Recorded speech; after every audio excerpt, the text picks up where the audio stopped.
Hey all, welcome to ShareTreck. This is Raj here. Good morning. I think my monologue this morning is going to be very short, and that's basically because I am convinced that we are going to have a whole lot of unexpected news coming in today. One of the things that's happening, this is my theory. One of the things that is happening is that the Epstein files is actually festering in the MAGA universe, and Donald Trump is trying to control it. And even within Truth Social, a lot of people are not buying what he's saying, that there is no client list and so on and so forth. Of course, this has got nothing to do with the stock market, but I see all of this manifest in attempts by Trump to create sensational news, a new shiny object that he can divert attention to. And this time, it doesn't seem to be working. The Epstein file client list demand continues to fester, and I'm thinking that today we might get something crazy. So, for example, the tariffs that were imposed on Vietnam, despite the negotiations and everything, the tariffs imposed on Canada, despite the fact that digital sales tax was given up and the negotiations were still going on and the deadline was uh, still further away. So they were slapped. Canada was slapped 35% tariff. What does that mean? What message does it send to everybody around? A really good negotiator would not do these kind of things because the track record for Trump seems to be that he doesn't care what he signs, whatever is advantageous at any time, he's going to do that. So, what about good faith negotiators like the European Union and others who are seriously putting their heads together, coordinating multiple member states, and trying to come up with a deal? It puts a spanner in the works. And true to form, he also imposed tariffs on EU even before the negotiation deadline could be completed.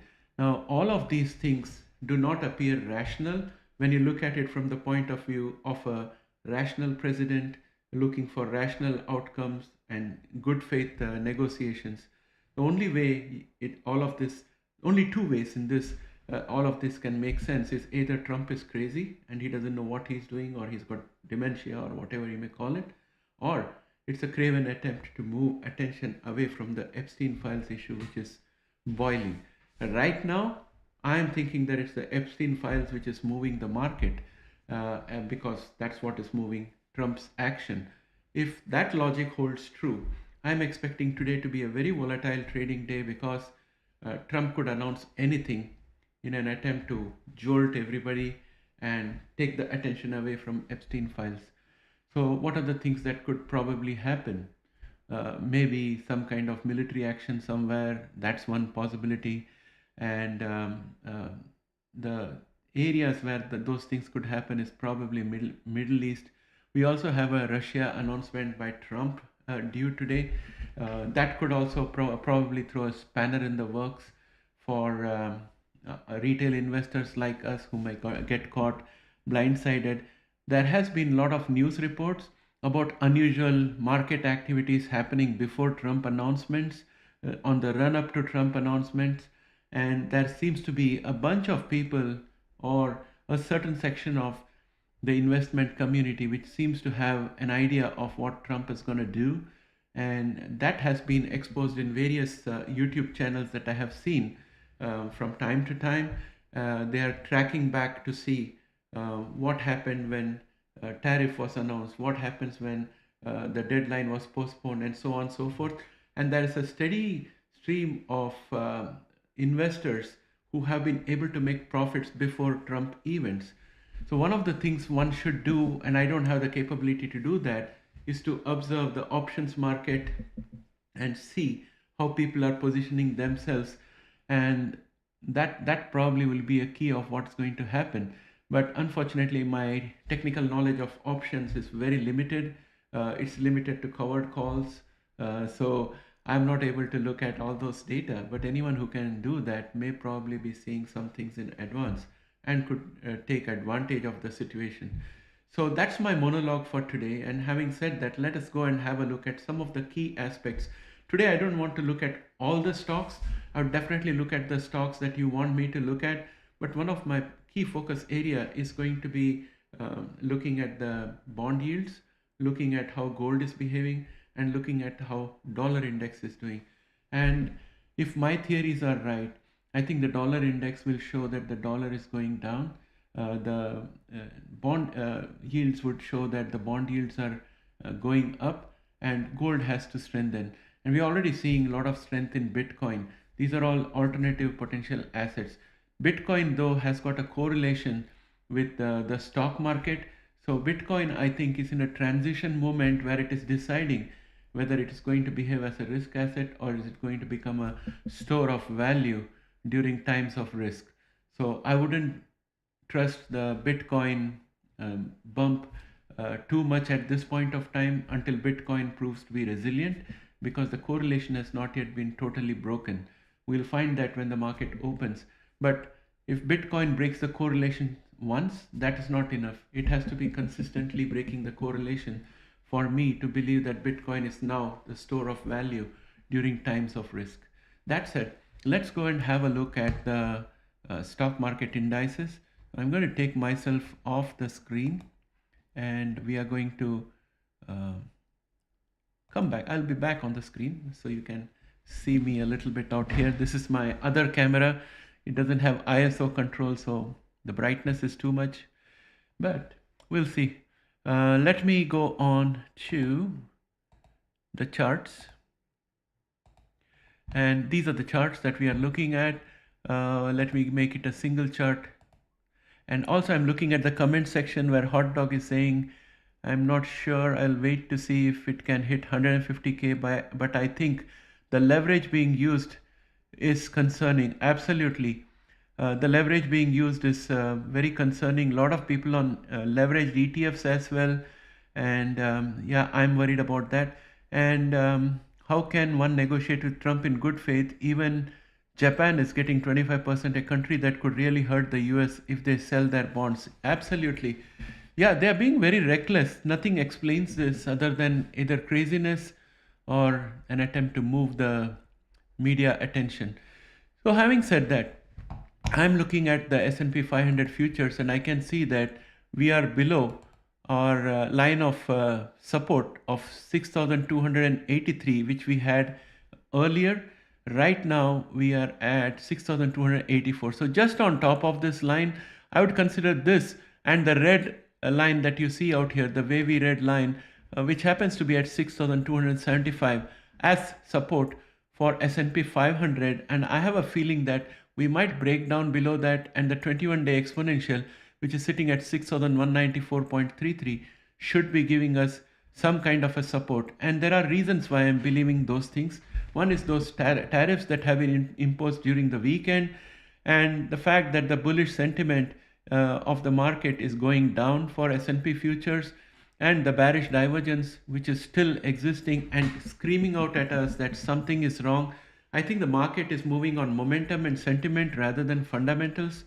So I would expect the market to start going down today. And if you look at NASDAQ, it is more of the same story in NASDAQ. NASDAQ has managed to correct a little bit and it's below the 9-day exponential moving average, which is at 22,874.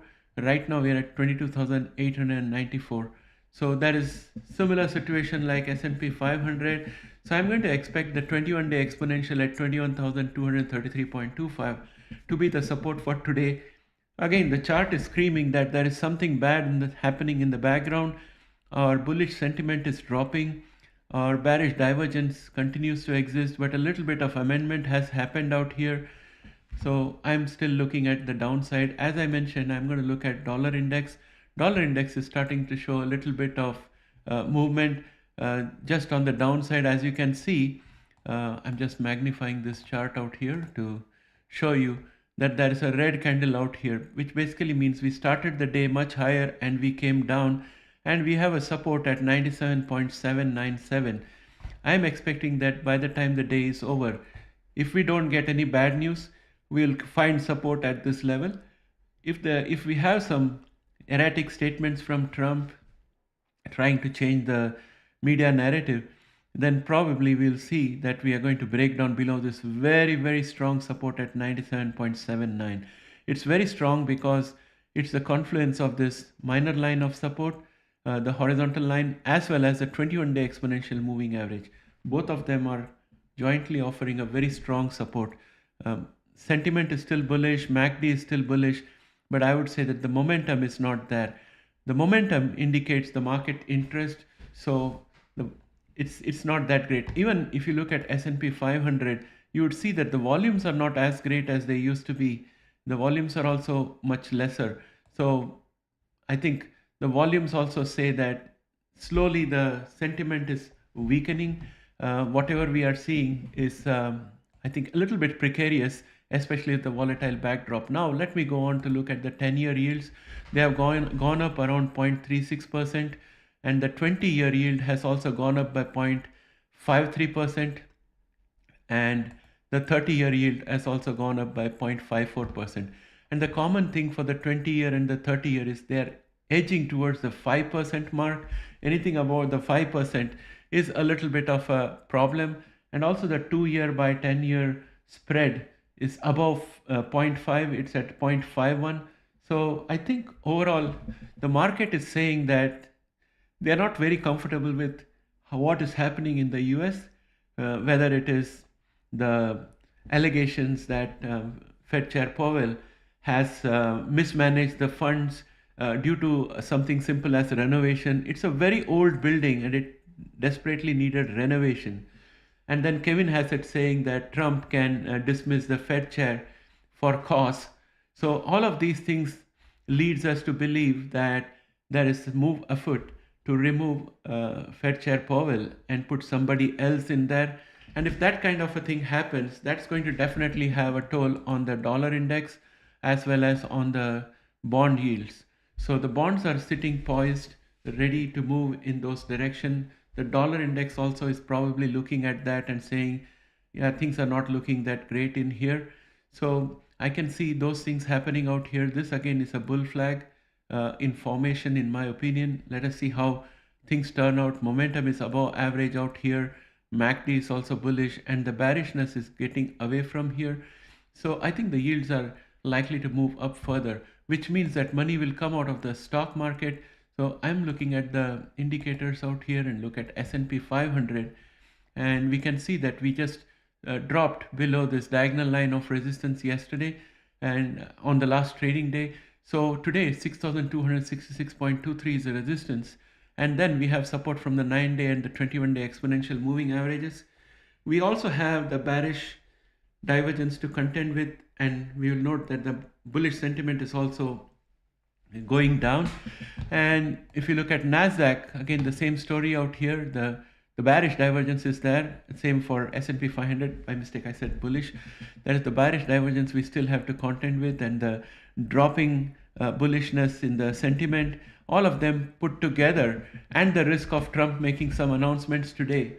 All of that makes me feel that probably today is going to be a day when the downward movement gets cemented a little bit more, and we also see volatility going up 6.47%, indicating that the market is also a little bit jittery about what's going to happen.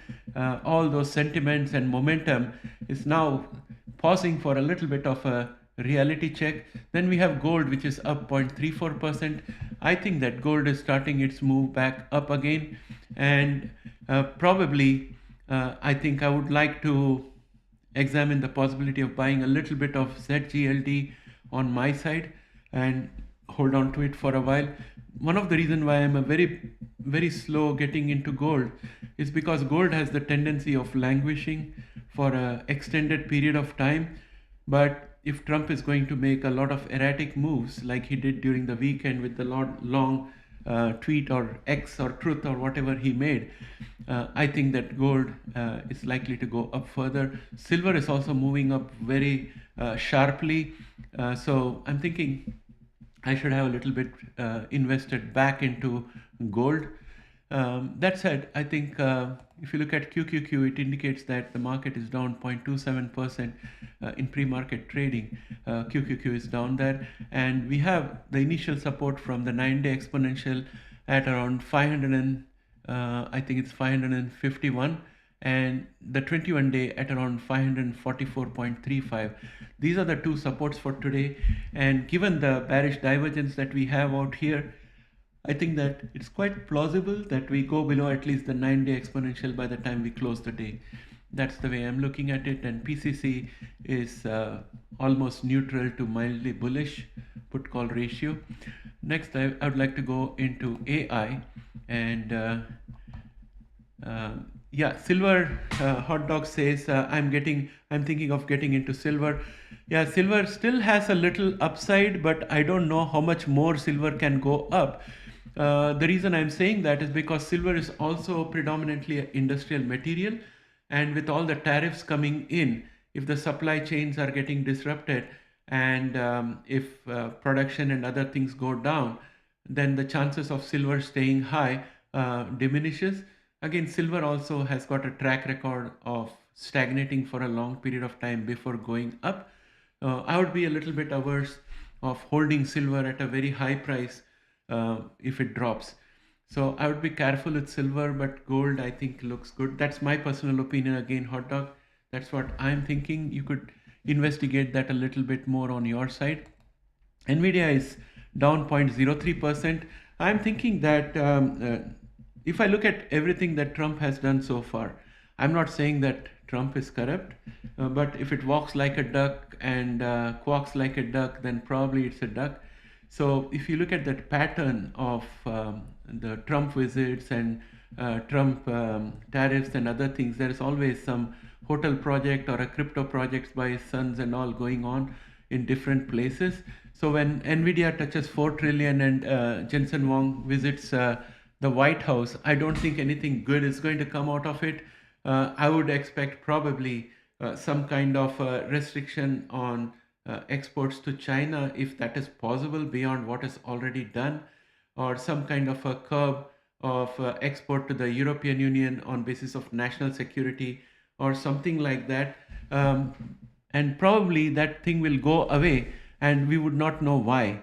So I'm expecting those kind of things for NVIDIA. I may be wrong, absolutely, but that's a possibility for NVIDIA today, because NVIDIA also has got some kind of press event happening in China today. So we'll see what happens out there, but I'm a bit jittery on that side. Meta is down 0.23%, and we have this bullish pennant still forming. It's still a bullish pennant, and we still have support from the 21-day exponential moving average. And from my perspective, I'm looking at the bull flag being this tall. And with bull flags, what happens is that if you fall below 50% of the bull flag, then it's no longer a bull flag. So if this goes down further and goes below 50%, which I think is around 716.03, then I would consider it not to be a bull flag anymore. And then I would look at a reverse head and shoulder forming, because there could be another shoulder coming up out here, which again becomes a bearish symbol. So that's how I'm looking at it. I would like to hear your comments as well. Google is down 0.18% in pre-market trades, and it's going to get support today at around 180.23. This is going to be the support for today. And I would look at Amazon next, and Amazon is down 0.03%. It's just above this minor line of support at 224.18. Right now it's at 224.96.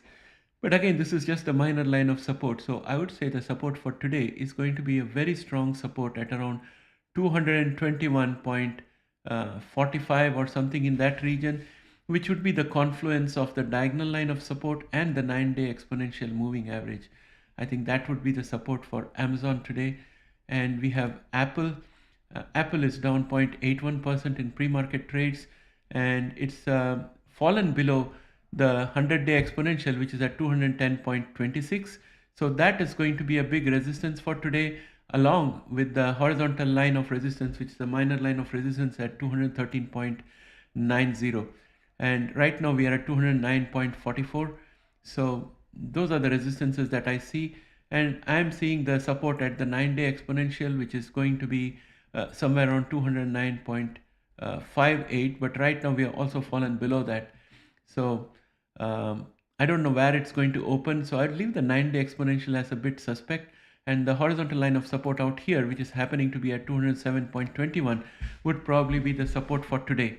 That said, let us look at Microsoft, which is down 0.44%. 9-day exponential still happens to be a support for today at 498.18. The bearish divergence has got to manifest itself sooner rather than later. And also we have some news about some Chinese AI doing better than ChatGPT. Those things like the previous DeepSeek scare can probably come back again, and that could impact Microsoft. So I'm looking at those news articles and I'm thinking that Microsoft has gained a lot. It has got a huge gap up also. So it's high time that it starts giving up some of those gains. Some profit taking might happen out there. And at the very least, we could probably form a small reverse head and shoulder. And that's what I'm thinking. And next, I'm looking at Tesla, which is up 1.22%. And Tesla shares are raising because they're building on gains from Friday. That's what this article out here says. But I don't think Tesla has much legs to stand on. The Epstein thing is going hot, and Elon Musk is definitely poking holes on Trump's tweet during the weekend. So Trump might try to make a power move and push back on some of the MAGA influencers. And he may also push back on Elon Musk for good measure. That's what Trump does when he's pushed into a corner. He'll try to see the limits of what he can get away with. So that, if there is something Trump says against Elon Musk today, that could definitely push down the stock price. But if nothing like that happens, I think the 21-day exponential is going to be the support for today at 314.75, and the resistance would be at 328.52. So that's the range in which I think it could move. Then we have Oracle, which is down 0.63%, and there is this line of support, minor line of support out here at 230.15, and we have fallen below that, and we are at 229.10. So this is going to be a line of resistance. I don't think it's minor because we are at all-time highs. So this is a proper resistance for us out here. And the 9-day exponential sitting at 228.88 is the immediate support. And the next support is the 21-day exponential at 215.67. I don't think we are going to fall all the way down to 215.67, but we are definitely going below the 9-day exponential by the time we close the day, if some events happen. If the events don't happen, I think we have a decent chance of staying above the 9-day exponential. AMD is down 0.64% in pre-market trades, and we still have support at 143.81, which is the horizontal line of support, and that's going to hold for today. SMCI is down 0.55% in pre-market trades. The 9-day exponential sitting at somewhere around 48.89 is going to be the first line of support. Pre-market, we are down 0.55% and we are at 48.97, just slightly above this. The next support would be this minor line of support that we have out here.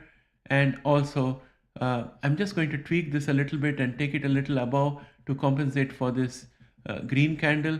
So if I have this diagonal line of support out here, it coincides with the 21-day exponential at 46.69. That's going to be a strong second line of support for SMCI. AVGO or Broadcom is down 0.47% in pre-market trades, and it's got the 9-day exponential, which is the first line of support at 272.34. Pre-market we are at 273.15. Next, we look at Palantir, which is up 0.15%, and we have a resistance which is at 144.92. That's going to play the role of the resistance for today. And the 9-day exponential at 139.68 is going to be the next line of support. And SMH is down 0.45%, where NVDA and AMD go. I think that's where SMH is likely to go. It's reflecting that overall weakness. It still has got this diagonal line of support, which is going to provide support at 283.80. That's going to be the first line of support.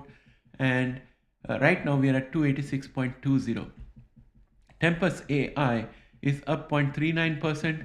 In the last few days, we have seen pre-market open a little bit higher for Tempus, always in the green. But then when the market closes, we are in the red. So we have already formed one death cross here, and the second death cross has already been formed.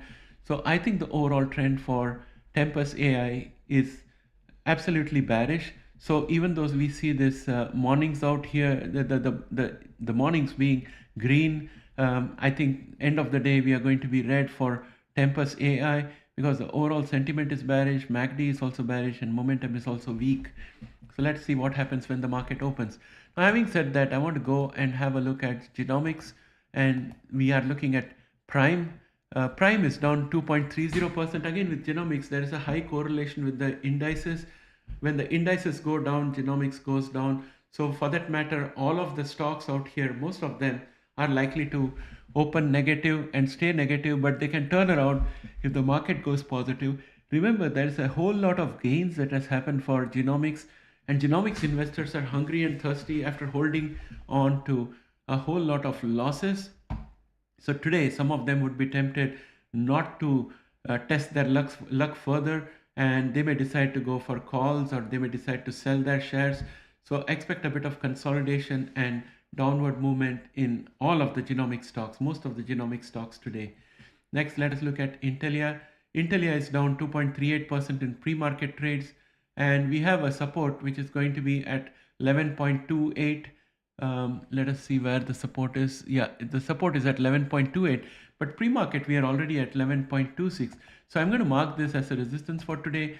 11.28 is going to be a resistance for today, and the support is the 9-day exponential at 11.03. Next, we look at Caribou Biosciences, which is up 2.45%, and we are looking at the 200-day exponential at 1.58 being the support. Right now, we are at 1.67 in pre-market trades, up 2.45%. Beam Therapeutics is down 0.99% in pre-market trades.